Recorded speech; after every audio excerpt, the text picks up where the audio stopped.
Hi guys, here's just a few notes on the qualifications when people apply to NCH to study economics.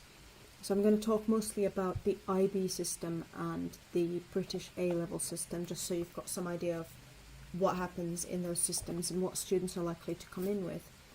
And of course there's a lot to know about this topic because there's so many different kinds of systems in the world, but these are probably the most common ones for us.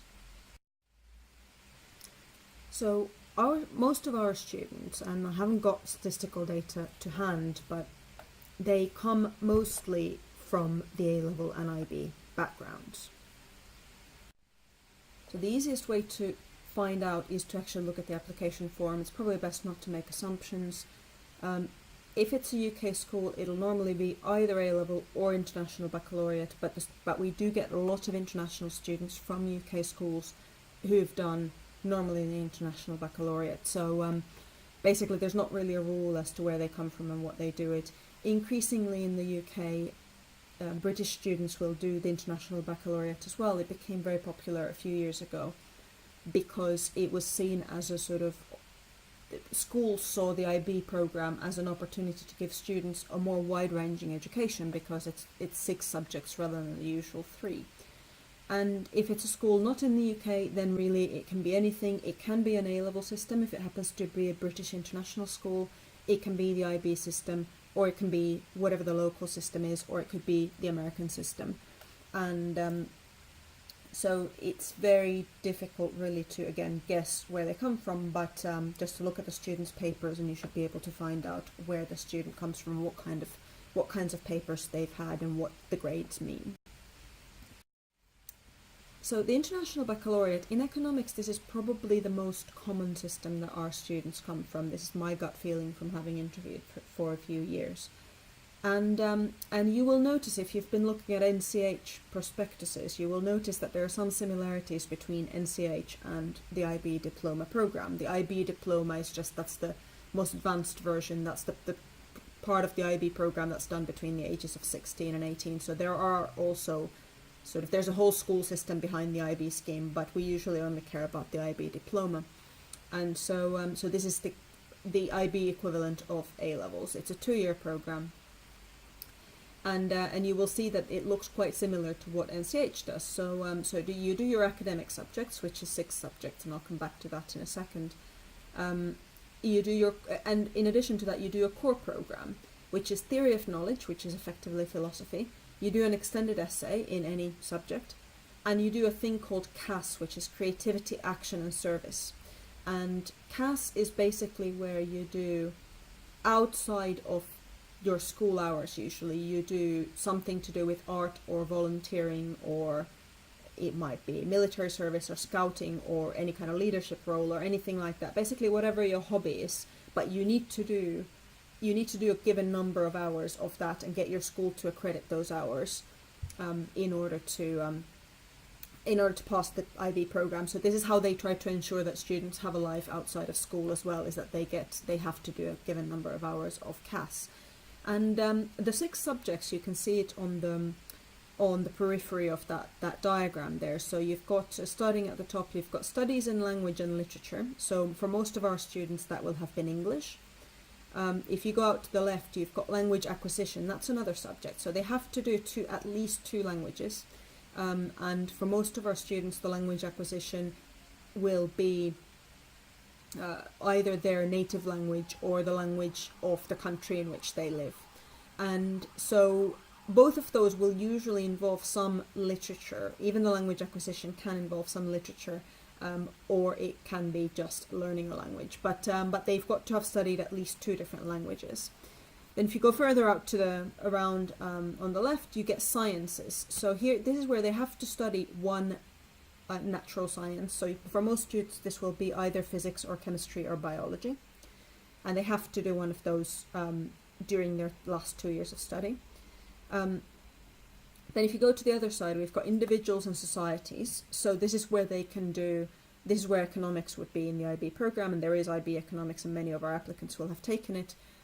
This will also include history, will include philosophy, and I think politics, and a wide variety of other subjects that they can do as their individuals and societies subject. Then you've got mathematics on the right hand side, and this is interesting for people used to the British system, is that in the IB system, mathematics is a compulsory subject, and it's the only compulsory subject. So even English, our students might have come from a French speaking or Spanish speaking IB school, both of those do exist in the world, and so they might not even have done English, although of course most of them in practice have done. And then at the bottom you've got the arts, so that includes things like fine arts or media studies or music or dance or things like that. But instead of the arts, they can also do one other subject from any of the other groups. So if they want to do both economics and history, they can do. If they want to do both physics and chemistry, again, they can do by using that extra arts category. So every IB student is coming in with 6 academic subjects, which of course is a lot more than what you would get from somebody who's done A-levels. And in addition, they would have done this core program. So you can see how that's quite similar to what NCH does. And as such, it's very easy to sell what we do as a continuation of the International Baccalaureate. And we do that in our marketing. So so it's worth being aware of that the students might want to talk about TOK, or they might want to talk about their extended essay. And that's what these are. So TOK is Theory of Knowledge, basically a philosophy course. Now, the scoring of the IB diploma, we need to know a bit about the scoring because, of course, you'll be judging the grades. So here's just a quick briefing of how the IB diploma is scored. So each of the subjects is scored on a scale of 1 to 7. Now, anything below 5 is a bit of a worry. The pass grade for them is 4. So you get the IB diploma if you've had 4 from every subject, or 24 points overall from your 6 subjects. But really, we should be looking for 6s and 7s, ideally. In some cases, 5s are okay, but really 6 is sort of the level that we should be aiming for. And so the full set of the full amount of points that you can get at the IB is 45. So that's from your 6 subjects. If you get 7 in each, then you get 42 points. And your TOK, your extended essay, and your CAS together add up through a fairly complicated algorithm, add up to a maximum of 3 points. So your 6 subjects are the most important thing, and then you can get a few extra points from these extra bits on the diploma. But to have got an overall maximum of 45 is incredibly rare. If anyone's got 41, 42, 43, you should regard that as being basically the maximum. That's 3 A stars. That's just really, really outstanding. So at NCH, usually we're happy to accept about 34 and up. That would be an average of somewhere between 5 and 6 per subject. And about 34 and up is usually very capable. That's generally what the Russell Group approximately accepts as well.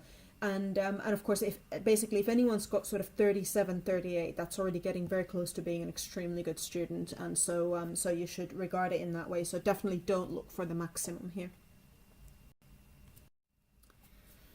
The other thing to know that students might mention is that IB students have IB subjects. Every IB subject has 2 different levels. So you have to do 6 subjects, and you have to do 3 subjects at each of the levels.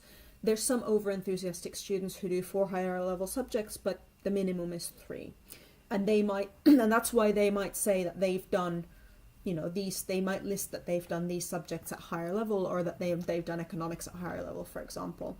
Now, the higher level course is it's a more intensive, longer course, and it's got more material in it. So the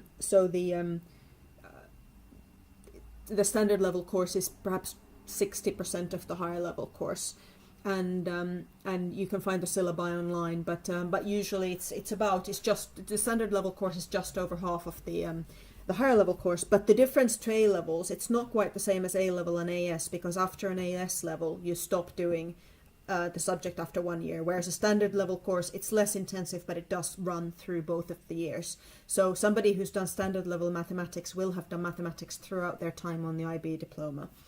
And the maths options on the IB is, as far as we're concerned, higher level mathematics is brilliant. That's more than an A level in terms of what they're going to be able to do. And so as long as they've got a good grade in that, they're probably absolutely fine. They're going to be absolutely fine on our degree.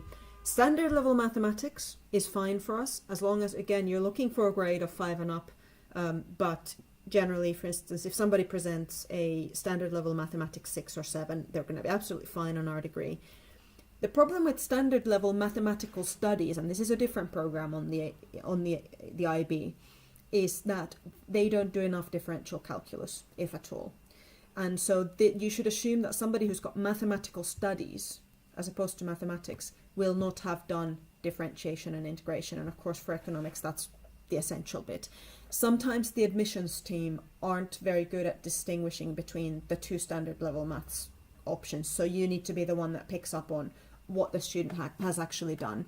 And so there's a big difference between IB standard level mathematics versus mathematical studies.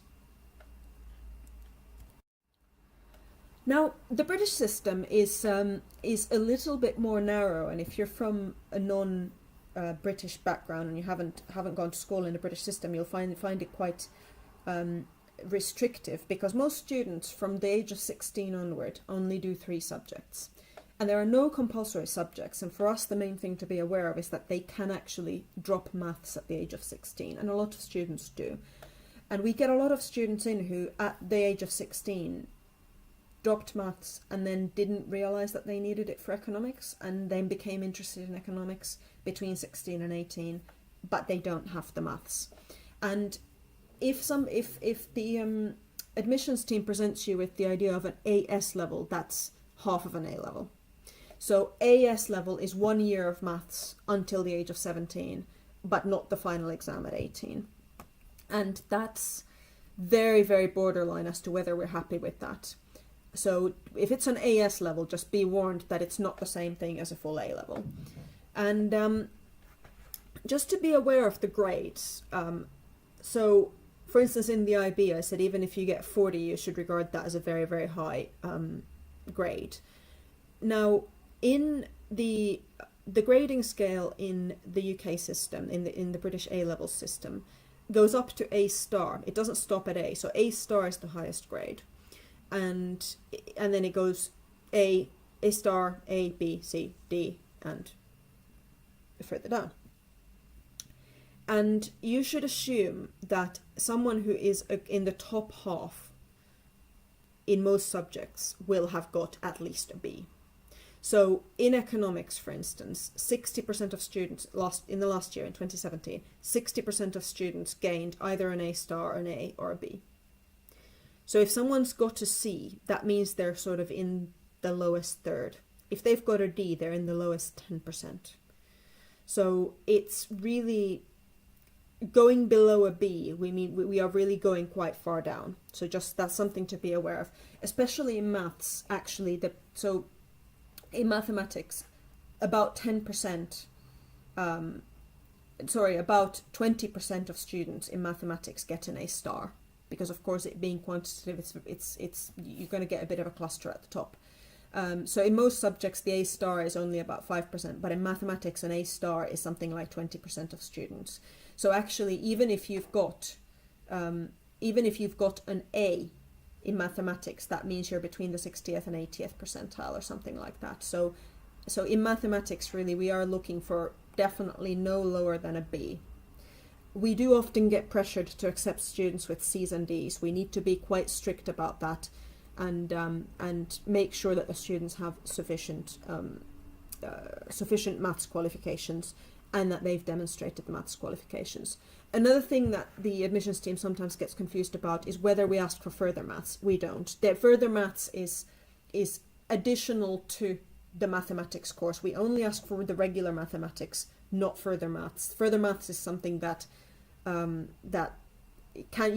is possible to do in the A-level system, but we would not require that in any way, shape or form. We also don't require economics, of course. That's another thing that we're absolutely happy to accept students with no economics, but we need to have the maths. Another thing you might hear is, another term you might hear is GCSEs. So if someone has GCSE maths, that means they dropped maths at the age of 16. So GCSE maths is not a qualification that is appropriate for us to consider. The only time when a GCSE grade becomes relevant is in a sort of example where a student, for instance, got ill during their A-level exams, and the student got, let's say they got a C in A-level maths, we could say, okay, well, let's have a look at what they got at GCSE. If they had an A at GCSE, then that probably tells us that that student was good at maths until this illness came along. Whereas if they've also got a B or C at GCSE, that probably means the C is really their own level and we should consider them that way. So if the recent grades are known to not be representative of someone's ability for reasons of illness or family bereavement or anything like that, then the GCSE grades can provide background information, but we should never agree to accept a GCSE instead of an A level. That's completely inappropriate, because a GCSE is a much easier qualification. That's a 16-year-old's qualification. And so we do need to be asking for the students to have done maths in their last year of study. From 17 to 18, they should have been doing maths on a regular basis, and that means that they can then do well on our degree. The only other thing I had to say about other qualifications, and of these there are many, and we've got students coming with German qualifications, French qualifications, Romanian qualifications, Chinese, American, all kinds of things. The admissions team are really the experts on these things, and so if you don't know, for instance, if you want to give a conditional offer based on a student's pending maths grade, then you should talk to the admissions team about what that should be. So one thing to be aware of is, for instance, that in some national education systems, it's incredibly difficult to get the top grade. So for instance, in the French bac, the top grade is 20, but that's something like not even one student in 100 gets it. It's the 20 is almost impossible to get. And something like 15 might actually be quite a good grade, even though for us it sounds like it's 5 grades off and therefore it's really low. But actually the systems do vary in terms of the percentages of students that get the grades, and so if you don't know, then the admissions team should be able to help you on the different systems. And a related point is that you definitely shouldn't make assumptions about subject choices because you don't know what's compulsory. So if someone, for example, has done the IB and they've done physics, remember that they had to choose one natural science, so that the fact of having chosen physics doesn't make them necessarily extremely mathematical. It doesn't necessarily make them extremely sort of unusually clever or unusually scientifically able. It just means they had to choose 1 out of 3, and that's the one they chose. And similarly in the UK system, in the UK system, the maths is difficult for us because we do need a student to have studied maths, and but do be aware that in the UK system, for instance, if they've done maths but not economics, that doesn't necessarily mean that they don't like economics or they're not interested in it. Not all schools offer it. And so the student might have been in a situation where they had to choose between, they were interested in 5 subjects but they could only do 3, and that might mean they dropped economics. So don't make assumptions about the student's preferences.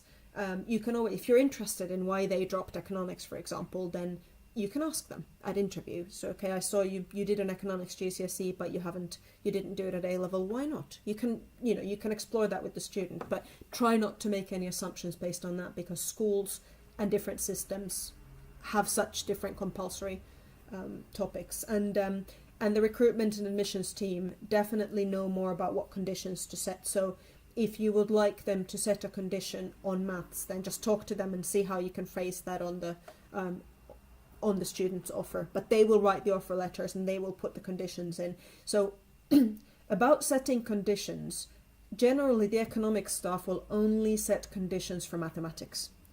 And then for the other subjects, if we need conditions, then the recruitment team will set them in accordance to what's happening in the rest of the market. So it's not the only thing we really worry about is maths. And a couple of final notes about the admissions process. So what you're looking for in terms of what the student's ability at interview, really the 3 questions that you'll be asked to evaluate on the form are whether the student's got appropriate mathematical skills for our courses, and you know that because you're teaching one of our courses. So you may be teaching first year, you may be teaching second year, but you know what you ask, and so you're looking for whether they're able to do the questions. We've got a few standard, very easy maths questions that we can ask them to do at interview. And if you don't know what those are, please get in touch with Mike. And also you're looking for whether the student understands what economics is. So not just not necessarily the details of how exactly a supply and demand diagram is built or anything like that, but do they know what they're getting into? Or do they think they're coming onto a management degree? That's a bit of a problem. Or a finance degree, that's the other thing. So you're kind of testing their understanding of questions like trade-offs and choices and opportunity costs and things like that. So the really basic economic stuff is, do they understand what they're coming onto? And whether the student is suitable for the wider NCH environment, are they able to have a conversation? Do they sound like they're intellectually curious? And so those are the things that we're looking for. And we can always, of course, if you've got any questions, get in touch with Mike or get in touch with me. And we can also discuss these things at faculty meetings if that seems relevant. Thank you very much.